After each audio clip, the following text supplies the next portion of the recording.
d'adultère. D'abord, il y a quelque chose qui est choquant dans ce texte que je reconnais. Si vous étiez là le matin, vous deviez le savoir. Que les femmes sont capables de beaucoup de choses. Amen. Rebecca a préparé la chèvre et ça avait le goût de l'antilope dans la bouche. Point que son mari ne s'est pas rendu compte que c'était la chèvre. Donc les femmes sont capables de beaucoup de choses. Mais de là à commettre l'adultère toute seule, les femmes ne sont pas encore capables de ça. C'est cette femme qu'on a amenée toute seule. L'homme est où? Les gens qui l'ont surprise toute seule. Ou bien l'homme était l'un de leurs amis. Ou bien c'était l'un des pharisiens. Et la Bible dit que les gens qui l'ont amené, ma version dit les spécialistes de la loi. Donc les gens qui ont passé tout leur temps à étudier les textes. Et lui ont dit maître, lui ont dit rabbi. Cette femme a été surprise en flagrant délit d'adultère et ça c'est un fait. Numéro 2, Moïse nous a ordonné de lapider de telle femme. En fait, nous sommes en route comme ça pour aller la lapider. Donc cette femme, elle le sait elle-même. Elle est sur le chemin de sa mort. Elle sait que lorsqu'on aura traversé toute la ville, les gens ramasseront les pierres pour la mettre à mort, commençant par ceux qui l'ont surprise. Parce que la loi doit être lapidée témoin. Il suffit qu'il y ait 2 personnes qui disent « nous l'avons vu ». Même si les personnes la mentent, si 2 personnes déposent contre toi, qu'on t'a vu, cela est suffisant pour que tu meurs. Et je crois que de son vivant, cette femme a déjà vu une voisine, une cousine, une sœur mourir de la même manière. Peut-être qu'elle-même a déjà été témoin pour la lapidation d'une autre femme. Donc cette femme sait qu'elle est déjà morte. Cette femme sait qu'elle est déjà condamnée. Cette femme sait que c'est fini pour elle. Parce que Moïse a dit que de telles femmes, et elle, son nom ce soir c'est telle femme. Écoutez, elle avait un nom, mais personne ne mentionnera encore son nom. On dit de telle femme. Cette espèce de femme, cette qualité de femme, Moïse nous a ordonné. Pas que Moïse nous a suggéré. Moïse nous a ordonné. Donc cette femme,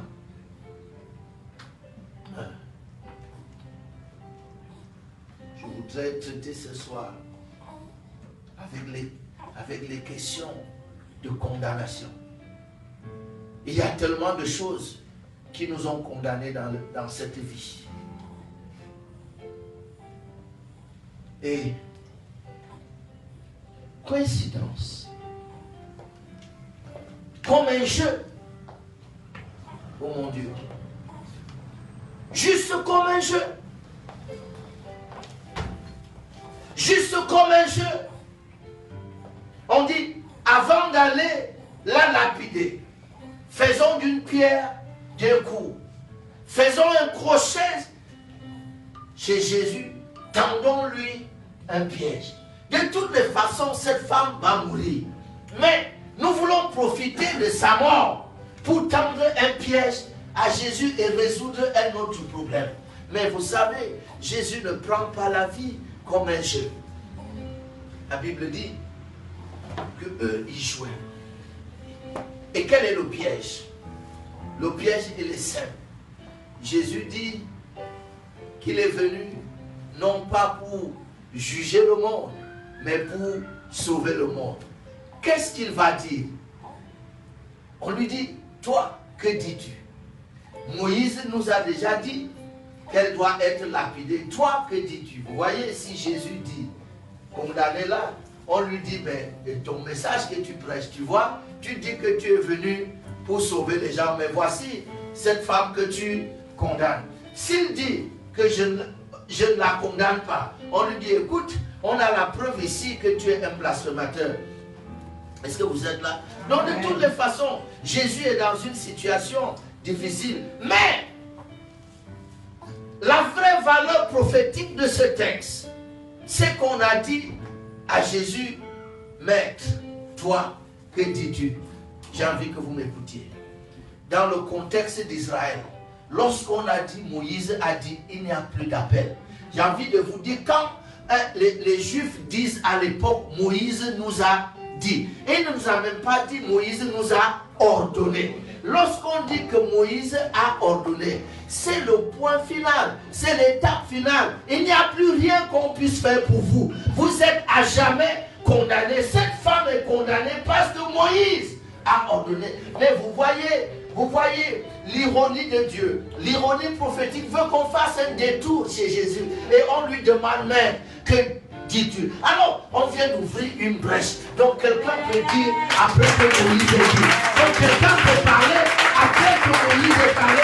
J'ai envie de dire ce soir que quelqu'un peut encore parler. Après qu'on t'ait condamné, quelqu'un peut encore parler.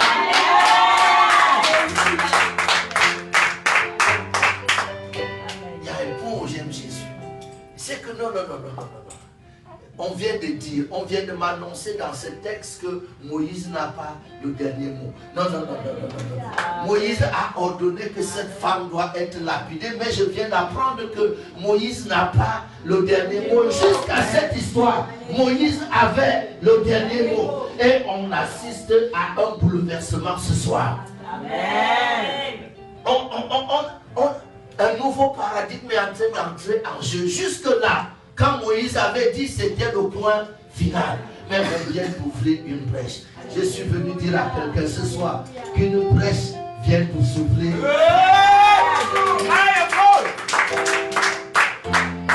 J'ai rencontré tellement de gens dans la vie. Et les médecins font un travail exceptionnel. Jésus a reconnu le travail des médecins. Il a dit que le malade a besoin, c'est le malade qui a besoin de médecins. Et quand vous êtes médecin, il vous est souvent arrivé de donner le verdict final. Lorsque vous avez fait votre diagnostic et que vous avez dit cette femme est atteinte de, et que vous êtes médecin, vous êtes dans une situation, vous êtes obligé de lui annoncer que madame, au stade actuel, il n'y a plus rien. Quelquefois, vous savez, j'étais à l'hôpital le jour où quelqu'un est mort. Et l'attitude du médecin m'a tellement choqué parce qu'il ne semblait pas s'ennuyer. Et puis moi, je l'ai poursuivi, j'ai dit, mais monsieur, il est mort. Il me regarde, il savait que j'étais pasteur. Il dit, pasteur, je vois les gens mourir ici chaque jour. Je ne vais pas quand même m'arrêter sur chaque cas pour pleurer. Mais c'est vrai en plus. Donc, parmi les choses qu'on doit vous apprendre quand vous êtes médecin, on doit vous apprendre cette froideur-là d'annoncer à la famille que vraiment, allez attendre. C'est vrai que certains le font avec beaucoup d'élégance et beaucoup de diplomatie, mais c'est leur habileté, mais d'autres le font avec froideur. Oui. On ne peut plus rien pour vous. Mais ne lui en voulez pas. Les gens ont dit à Jésus que Moïse nous a ordonné, et c'était écrit, ce médecin-là, lui aussi, c'est écrit dans ses livres. Quand quelqu'un est atteint de telle maladie et qu'il se trouve à tel stade, il ne faut pas continuer de nourrir l'illusion. J'ai tellement rencontré des gens comme ça dans la vie, avec le verdict final en main, que tout est terminé. Mais je viens de vous dire que quand j'ai découvert que ni Moïse, ni le médecin, ni personne d'autre n'a vraiment le dernier mot, il y a quelqu'un d'autre qui a le dernier mot. Amen.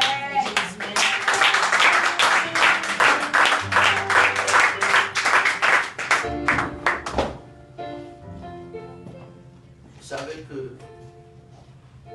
même les médecins, ils sont assez humbles. disent toujours, nous soignons. Mais c'est Dieu qui guérit. En réalité, c'est Dieu qui guérit. Amen.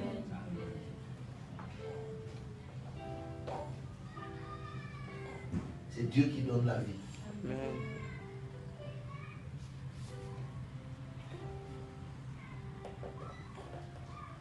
Je suis arrivé dans une famille où les gens pleuraient leur soeur. Et ils avaient toujours tendance à dire, ouais, elle est morte parce qu'elle était têtue. Ils ont tellement dit ça que je leur ai dit, vous savez, j'ai vu des gens têtus dans les familles. Ils ne sont pas pour autant morts.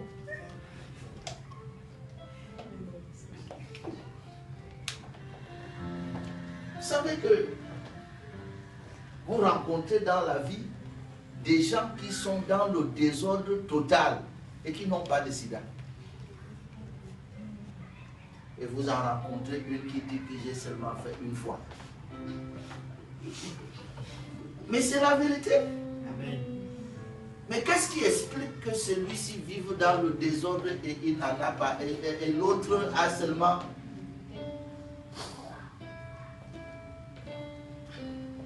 C'est pour vous dire que la vie, elle appartient à Dieu. Amen. Elle appartient à Dieu.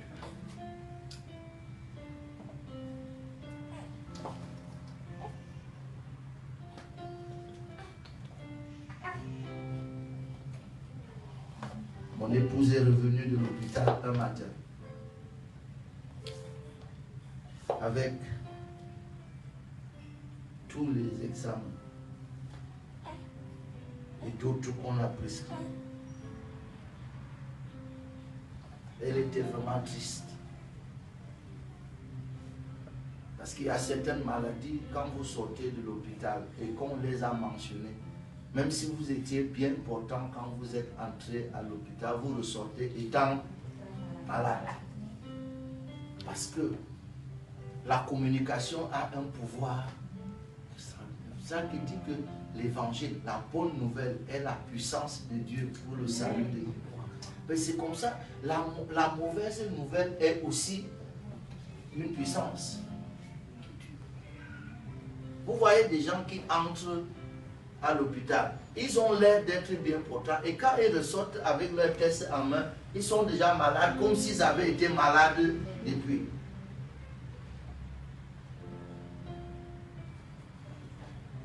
On lui a expliqué des choses compliquées. On lui a dit pourquoi. Bref, on venait de lui annoncer un cancer du col.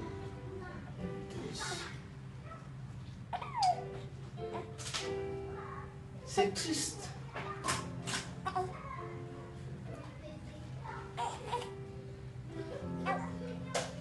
Je dis ma femme, ces résultats-là,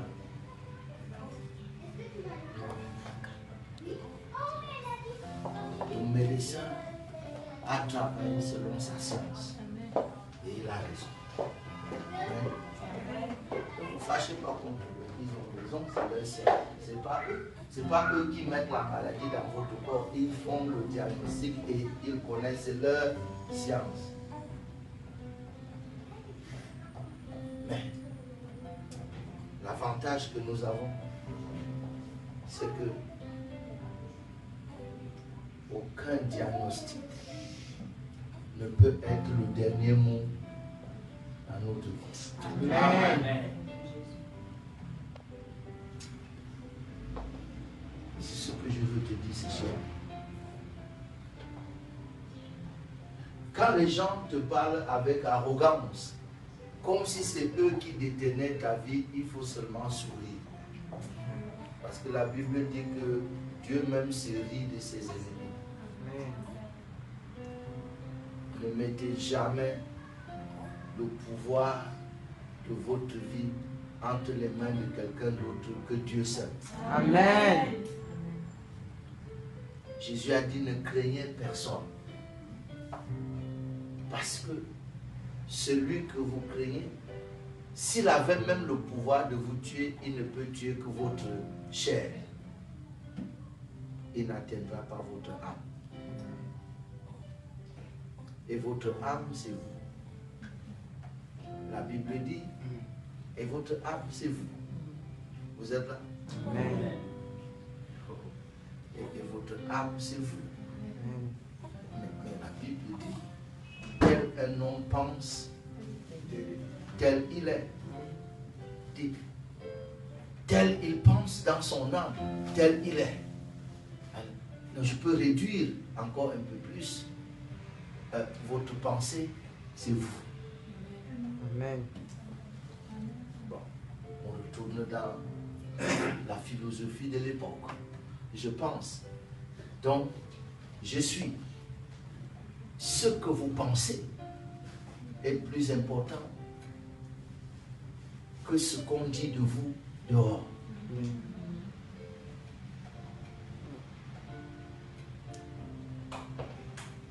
Et ce soir,